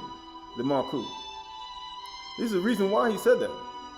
And it said right here, and it says verse 21, if thou wilt not, we will bear witness against thee that a young man was with thee, and therefore thou didst send away thy maids from thee. Same behaviors as McCall. Same behavior as Saul. They keep the Torah, they pretend like they keep the Torah, but then they have evil intent in their heart, and they lie. They create false accusations, they create falsehood, and they lie. He said all these are a part of these autoleads. And Al-Salbi, and Alda, and Dal, and Aldi, and Agbiwi, and Mastama, and Satan. That's what they do. Montan Busk, right? All these beings, right? And it said right here, this was then aside, and it said, this was then aside and said, I am straitened on every side, for if I do this thing, it is death unto me. And if I do it not, I cannot escape your hands. He's like, if I do these things, it's death. I ain't going to get eternal life. He said, I'm going to get death. It doesn't matter, right? Even if nobody knows about it, I'm going to get death. And even if I don't do it, I ain't going to escape out of your hands, and they're going to falsely accuse me, I'm going to get death. And it says, that's what she said. And it is better for me to fall into your hands. It says, it is better for me to fall into your hands and not do it than to sin in the sight of Yahuwah. He's like, it's just better for me to just fall into your hands. than the sin in the sight of Yahuwah. And with that, Susanna cried with a loud voice, and the two elders cried out against her. Then ran the one and opened the garden door. So when the servants of the house heard the cry in the garden, they rushed in the privy doors to see what was done unto her. And when the elders had declared their matter, the servants were greatly ashamed, for there was never such a report made of Susanna. And it came to pass the next day, when the people were assembled to her husband Joachim, the two elders came also, full of mischievous imaginations against Susanna, and to put her to death. And that what Saul was. They were coming up with so many lies and saying, I'm going to kill your son. I'm going to kill her. I'm going to put her to death because she won't commit sin. He said, because you won't commit sin, we're going to put you to death. And get what it said. And he said before the people, send Susanna, the daughter of Kucanus, Jehoiakim's wife. And so they sent. So she came with her to her father and mother. So she came with her father and mother and her children and all her kindred. Now Susanna was very delicate woman and beauteous to behold. And guess what happened? And these wicked men commanded to uncover her face, for she was covered, that they might not be filled with her beauty. Why? Because that's what, it had a veil over her face. Therefore her friends and all that saw her wept. And then the two elders stood up in the midst of the people and laid their hands upon her head.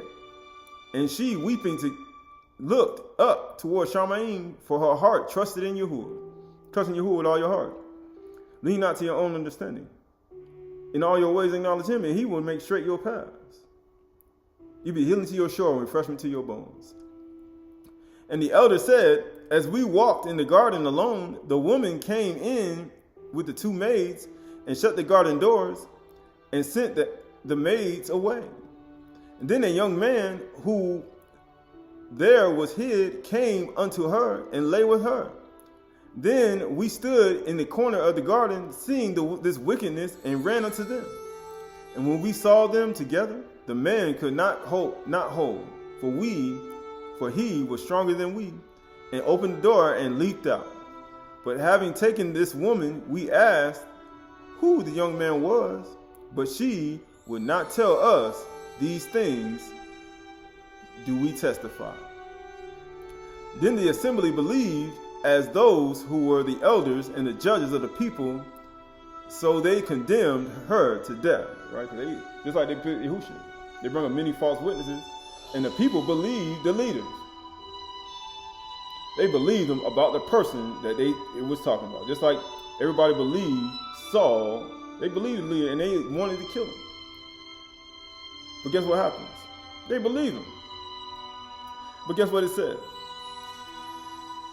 Then Susanna cried out with a loud voice and said, O everlasting Elohim, knowest thou the secrets and knowest all things before they be? He said, you already knew it.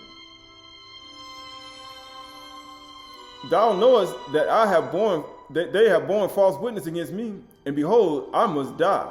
Whereas I never did such things as these men have maliciously invented against me. He said, I ain't never did it.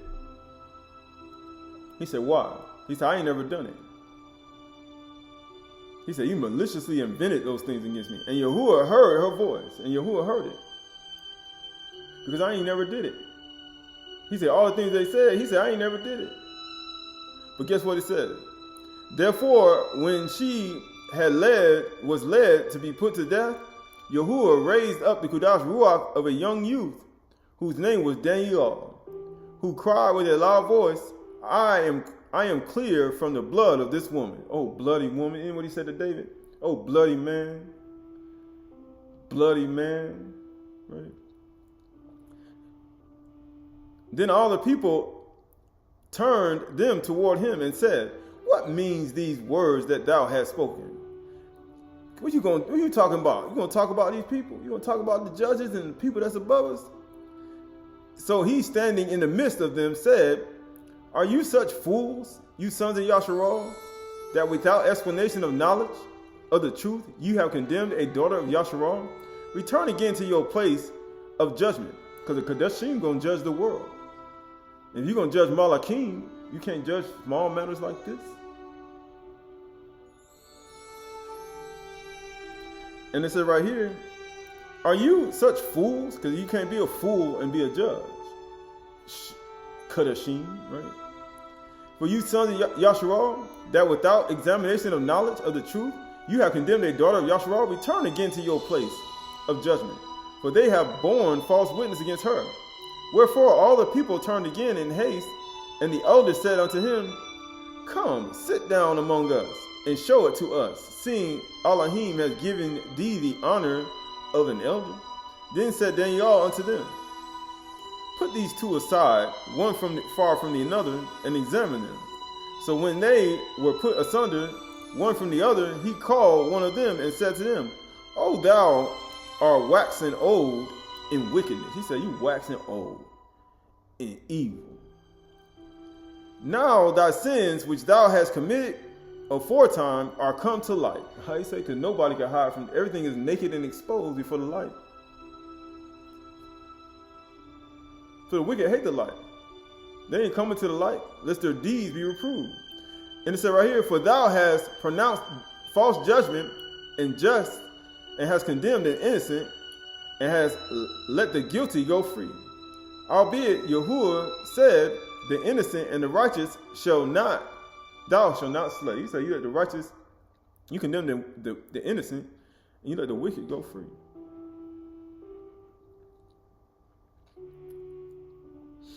Right? And it says right here, it says, for thou hast pronounced false judgment and has condemned the innocent and let the guilty go free. Right? Then they took Barabbas. Albeit Yahuwah said, the innocent and the righteous thou shalt not slay. It says, now then, if thou hast seen her, tell me, under what tree sawest thou them accompanied together? Who answered? Who answered? Under a matchstick tree. And Daniel said, very well, thou hast lied against thine own head. For even now the Malachim of Elohim hath received the sentence of Elohim to cut you in two. Why? Because the Malachi is keeping away of the tree of life. The Malachi is keeping away of the tree of life. Ain't nothing, everything's naked and exposed. And he said, you're not getting in the Malkuth. Not with that wickedness. Not with that evil in your heart. He said, I will cut you in two. So he put him aside and commanded to bring the other and said to him, O thou seed of Canaan, and not of Yehuda, beauty has deceived thee, and lust has perverted thine heart. Thus have ye dealt with the daughters of Yasharal, and they for fear companied with you. The Yasharal fell for it. Yasharal sleep. He said, Yasharal, all the women in Yasharal, they slept with you. You elders, you two elders, they all slept with you. They committed adultery with you over and over again through your threats. He said, they did it. But guess what he said? Guess what he said? And he said right here, he says, thus have ye dwelt with the daughters of Yasharal, and they for fear accompanied with you. But the daughters of Yehuda would not abide in your wickedness. He said, the daughters abide in your wickedness. The daughters of Yehuda ain't going to do like the daughters of Yasharal. The daughters of Israel. Like they say, the daughters of Yehuda, they ain't doing that. Why? Because you're going to exalt the tents of Yehuda first. As Zechariah said, that the inhabitants of Jerusalem don't exalt themselves against Yehuda.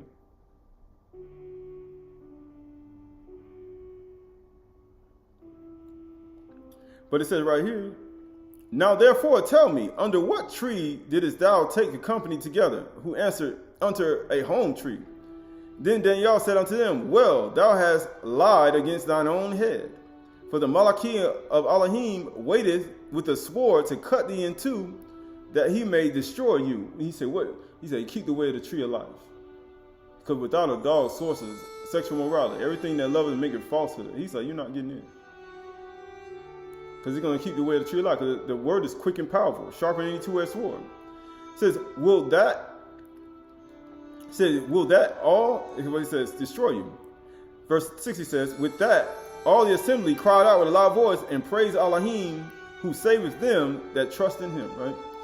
He said all that, right? So this is the last couple of things we finished. So this is the book of this is the book of, the book of Proverbs. This is the book of Yirmiyahu chapter 18, verse 1. Yirmiyahu 18, verse 1. Yirmiyahu 18, verse 1.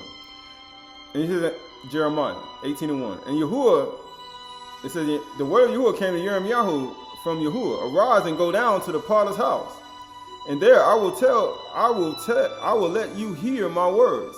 So I went down to the potter's house, and there was a working on his wheel. The vessel he was making of clay was spoiled in the potter's hand, and he reworked it into another's vessel, as it seemed good to the potter to do. Then the word of Yahuwah came to me. O house of Yasharal, can I not do with you as this potter has done? Declares Yahuwah. Behold, like clay in the potter's hand, so are you in my hand, O house of Yasharal. Because the daughters of Yasharal will give in to it. But the daughters of Yehuda wouldn't. But Yehuda want both. He want Yehuda and Yasharal. He said the daughter of Yasharal wouldn't give into it. The daughter of Yasharal would just give up everything. But the daughters of Yehuda wouldn't. He said, can I make you, I'm trying to make you into something. He says, get what he said. If at any time I declare concerning a nation or a kingdom that I will pluck up and break down and destroy it, then what he said he's going to do to those men? He said, I got a commandment to cut you in two, and he can mark you to destroy you. And if that nation concerning which I have spoken turns from its evil, all they had to do is stop pretending and confess their sin. That's all they had to do to avoid destruction, to avoid the Malaki, to destroy them. Why do you think Shemuel, when the Ruach came upon him, he stripped naked and he hit the ground? Why do you think it happened to him? Because the Ruach came upon him and he realized, I ain't going no further. They should have did the same thing. They should have realized, we're not going any further. This is as far as we go. We need to just confess our sins. That we may get into the eternal life. That you may get eternal life. Because it's keeping away a tree of life. But no, they had so much pride, they continued to lie. And then guess what? He said, man, the Malaki going to strike you in heaven. Then them two others got the same thing they wanted to do to her. They got death.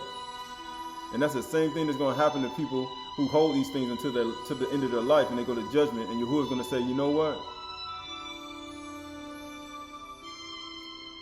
What you wanted to happen to them, let it happen to you.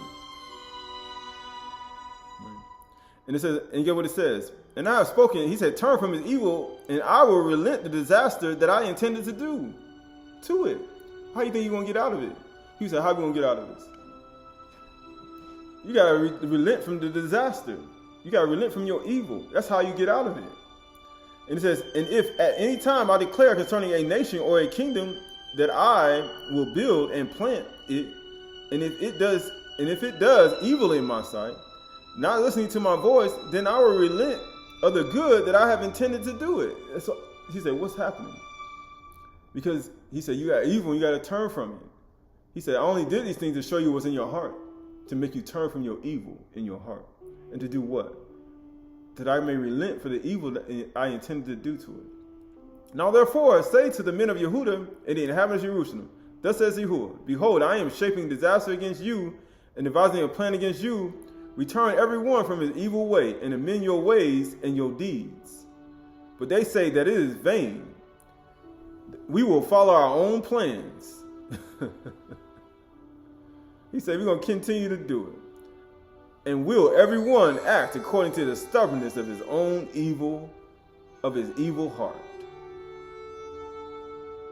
He said, you got to relent of this. He said, why do you think the elders and Saul and all of them hit the ground and stripped naked? He said, you got to relent of this, right? He said, you got to relent. You got to stop it, right? He said, your intent. He said, I won't destroy you, right? Right, so this is the book of, this is 2 Kings 11 and 1. And it says right here, 11 and 1. It says, now when Athaliah, the mother of Azariah, saw her son was dead, she arose and destroyed the royal family. She going with her own plans. She saw the son was dead, and she said, you know what? I'm going to take over the throne. And Yahushua, the daughter of your own sister of Aydah, took Joaz, the son of Ahijah, and stole him away from among the king's sons who were being put to death. And she put him and his nurse in a bedroom. Same thing Michal did for David. Hid him. And get what happened? He got the same ruach, same evil spirit.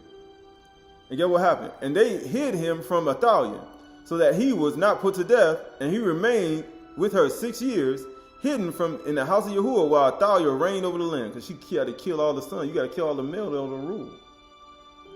Yahuwah said, like, all right, you got to relent of this disaster. You said you got to kill. You said you got to kill your husband in order to rule. The son has to die in order to rule. You got to kill you got to kill him. He said that's the only way you're gonna rule though. He said you got to relent of your evil heart. And guess what he said? Skipping over. It says, going to verse 5, it says, and he commanded them that in this thing that ye shall do, on 1/3 of you, those who come to duty on the Shabbat shall guard the king's house. Because we're trying to enter into that rest. That anyone should come short of it. Right? As Hebrews said. The word is quick and powerful. It says, another third being the gate of Sur, and the third at the gate behind the guards shall guard the palace, and the 2 divisions of you, which come on duty in the force on the Shabbat, and guard the house of Yahuwah on behalf of the king, shall surround the king, each with his weapon in his hand. And whosoever approaches the ranks is to be put to death. Be with the king when he goes out and when he comes in. The captains did according to all that Yahudah the priest commanded, and each brought his men who were to go off duty on the Shabbat with those who were come to duty on the Shabbat, and they came to Yahudah the priest, and the priest gave the captains the spears and the shields that had been King David's, which were in the house of Yahuwah, and the guards stood, every man with his weapons in his hand, from the south side of the house to the north side of the house, around the altar of the house on behalf of the king. Now verse 13, and when Athaliah heard the noise of the guard and all the people, she went into the house of Yahuwah to the people, and when she looked, there was a king standing by the pillar, according to the custom, and the captains and the trumpeters beside the king, and to all the people of the land rejoicing and blowing teruahs and trumpets. Right? Because what's going to happen? Teruah. And Athaliah tore her clothes and cried, treason, treason. Why? Because she was the ruler. She was the king. She was ruling the king. She said, it's treason.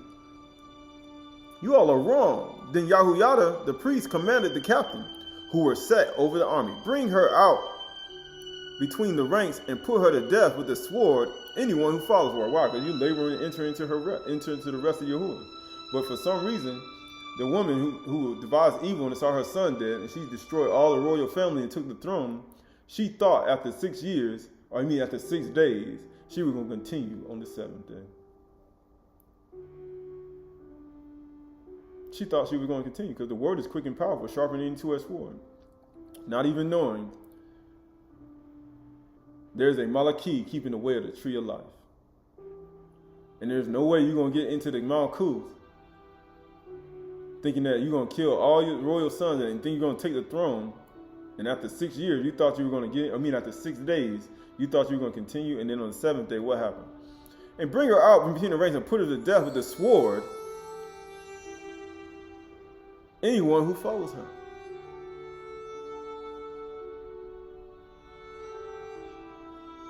He said, anyone who follows her example and follows her. And said, for the priest said, let her not be put to death in the house of Yahuwah. So they laid hands on her, and she went through the horses and entrance of the king's house, and there she was put to death. Why? Because she wasn't supposed to be on the throne.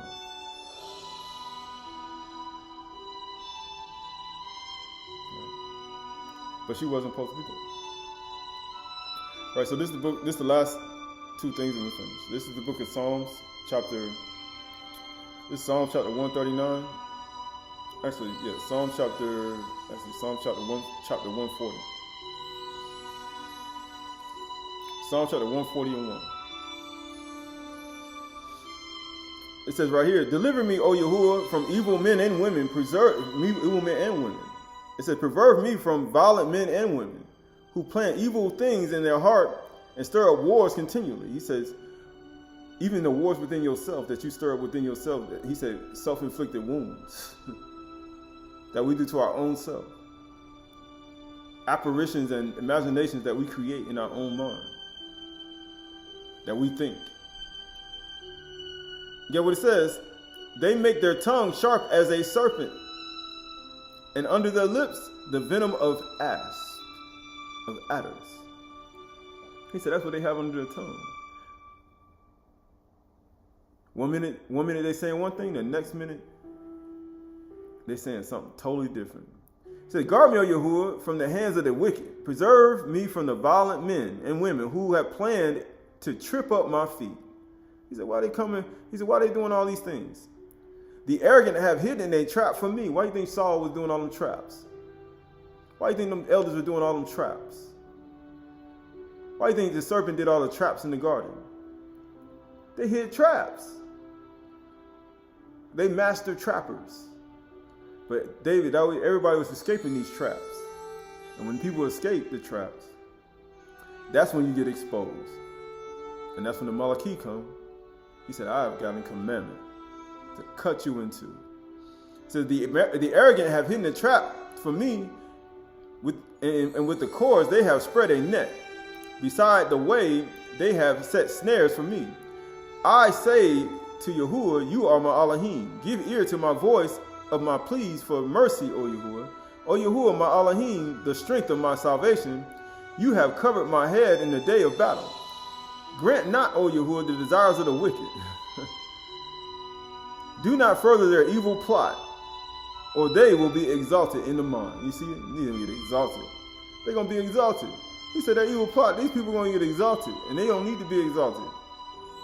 As for the head of those who surround me, let the mischief of their lips overwhelm them, and let the burning coals fall upon them, and let them be cast into the fire. Oh, into the miry pits, no more to rise. Huh?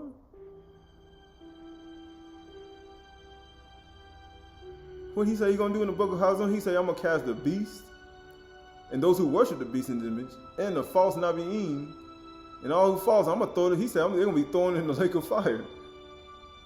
And people say, what do you mean by that?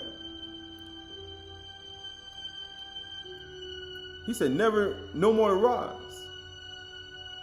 And guess what it said right here? Let not the slanderer be established in the land. He's like, and let evil hunt down the violent man speedily. I know that Yahuwah will maintain the cause of the afflicted and will execute justice for the needy. Why do you think David said, I'm a poor man? He's like, I'm a poor man. Why do you think Yahuwah said, fox out whole birds of the air? Now I'm a poor man. What are you talking about? You wealthy, Saul. Y'all got a lot of money. Y'all got businesses. Y'all got corporations. Man, y'all got hundreds of millions of dollars. Y'all doing all types of stuff. Y'all big time. You're like, man, I'm a poor man. Verse 13 says, surely the righteous shall give thanks to your name. The uprightness shall dwell in your presence. Right, this is the last verse. This is going to the book of Philemon. Actually, the book of Philippians. Actually, no. Let's go to...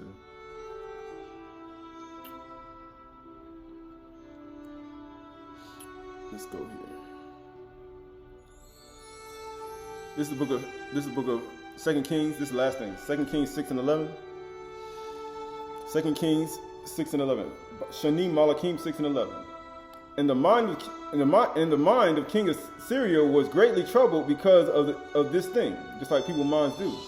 And he called his servants and said to them, Will you not show me who of us is for the king of Yasharal? And one of the servants said, None, my master, O king. Huh? You know what it said? If you be the Malach of Yasharal, come down from the cross, and we'll believe in you. And it said right here, it said, But Al Yashar, the Nabi'im, who is in Yasharal, tells the king of Yasharal the words that you speak in your bedroom. And he said, go and see where he is, that I may send and seize him. It was told him, behold, he is in Dothan. Same ruach that Saul got. You get what it says? So he sent there the horses and chariots and a great army, and they came by night to surround the city. What? Second and third watch. Isn't that when Judas came? Isn't that when Saul came to try to kill David? They always come around this time. He said, Satan come like a thief in the night. Don't he do that? That's what he do. And get what he said? He came by night to surround the city. And when the servants of the man of Elohim rose early in the morning, you know what they did? And went out. Behold, an army with horses and chariots were all around the city. As soon as you wake up, imagine going to sleep at night, getting nice peaceful sleep. You know how Yahuwah say, you don't lose sight of these things. But Yahuwah made the Shamies and the earth. You say your sleep gonna be sweet, and you wake up in the morning, they got a whole army outside. We get what it says. And the army of horses and chariots was around the city. And the servant said, alas, my master, what shall we do? He's like, man, what we gonna do? He's like, man, we went to sleep, we were peaceful. Man, we didn't forget about the beginning of everything. And now, these people are outside this great army. And he said, do not be afraid. Why? For those who are with us are more than those who are with them. He said, he said, what? It's only two of us. He said, it's more with us than with them. It's only two of us. What are you talking about? Then Yasha prayed to Yahuwah, oh Yahuwah, please open his eyes. Isn't that what Yahuwah say? I come. He said, the ruach of Yahuwah is upon me. He's anointed me to teach. He said, proclaim the truth. To do what? To heal the brokenhearted. To open the blind eyes. Isn't that what Yahuwah said? Yahuwah said? He said what? And Yasha prayed to Yahuwah, oh Yahuwah, please open his eyes, that he may see. So Yahuwah opened the eyes of the young man. And he saw, and behold, the mountain was full of horses and chariots of fire all around Yasha. And when the Syrians came down against him, Yasha prayed to Yahuwah and said, please strike this people with blindness. So that he struck them with blindness in accordance with the prayer of Yasha. And Yasha said to them, this is not the way, and this is not the city. Follow me, and I will bring you to the man whom you seek. And he led them to Samaria. Right? Just like we just said in Yukinah 9:31. He said, if you were without sin, you will have no guilt. He said, are we blind also? You know what they said? Are we blind? He said, if you were blind, you will have no guilt. But being that you say we see, your guilt remains. Right? He said, so when he made blindness on it, guess what happened? Just like it was in the beginning, right? Just like it was in the beginning, right? So we look at all that, right? All of you can on 1:2-24. Because you know darkness is the face of the deep. But you know Satan comes like a thief in the night. But guess who else comes like a thief in the night? Yahushua Mashiach comes like a thief in the night. And guess what it said? All of you can on 1:2-24. Let what you heard from the beginning abide in you. And then what you heard from the beginning abides in you. He said inside of you. He said people want to dress on the outside. He said inside of you. Because then you can understand this.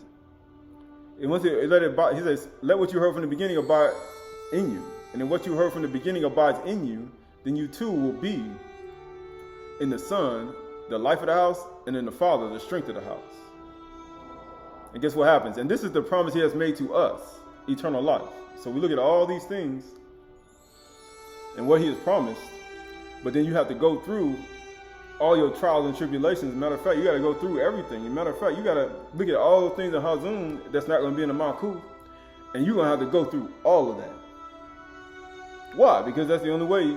He said, if you don't suffer, you don't reign. Everything, all those behaviors, all those things, even the other people, they might try to tempt you and try to get you to do things you shouldn't do. Even your own internal battles. Even the cursing, the jealousy, the envy, the things inside of your heart and your mind, you got to deal with it. And you got to go through it all in order to inherit eternal life. Because you know the Malachi is swinging the sword. And he keeping away the tree of life from the pretenders, from those who pretending to be sincere. He said, if you ain't got a pure heart and a pure mind and you ain't sincere and you pretending, he said, that Malachi is swinging the sword to cut you in half. And you're not going to get in. So it's just better, he say, to let the Ruach fall upon you. Then you got an evil plot. The Ruach fall upon you. You strip naked and you hit the ground. And then you realize you will go no further than where you're going. Because there's only one type of person going to enter into the Malkuth. And that's a person with pure and righteous intent who does good every day. Who loves Yahuwah with all heart, mind, and soul, and believes on Yahushua Mashiach according to what's written, and keeps the commands all the way to the end, and meditates on the Debar human night, that he may have good success, and that the sun may rise day and night inside of them, that nothing will be hid from the light, and all their deeds will be exposed, and you can see them all, and you won't be blind to your deeds, like Jonathan was blind to his father, and he could not see that his evil intent to slay his covenant brother, David. So we look at ourselves, we look at our inward man, we look at our inward thoughts. We look to protect each other, protect our heart and our mind, and protect each other. Not only from the seeds of Satan and the demons that try to work together to overthrow, but also the demons that try to work together to overthrow inside of you and work together with other people to get inside of you. And you got to be aware of it all. And you have no choice to grow. We all have no choice to grow. You have to grow. And by growing, you start to produce things that you never knew before. And the love of Yahushua Mashiach and his perfect knowledge, it starts to manifest inside of your heart. And even as Yahushua comes in the thief of the night, he said, Barak are those servants who you find so watching. Matter of fact, Barak are those who are always ready for battle. Why? Because they're coming, just like any other beings come. And as you live your life, you understand that you must be on guard. And those weak points in your life, you must strengthen, that you may be able to resist Satan, that he may flee from you and may run from you. So we look at ourselves, we look at our inward man, we look at our inner thoughts, both male and female, and we look at our inner being, and we say, go forward. And he said, let them curse.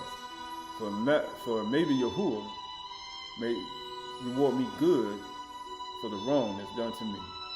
And you should look at that as a stepping stone for your life. Not only for your life, but also for your future life. So just like you say, Barak are the meek. Barak are those who hunger and thirst after righteousness, they shall be filled, because they poor. Barak are those for the meek, for they shall inherit the earth. The meek with self-control will inherit the earth.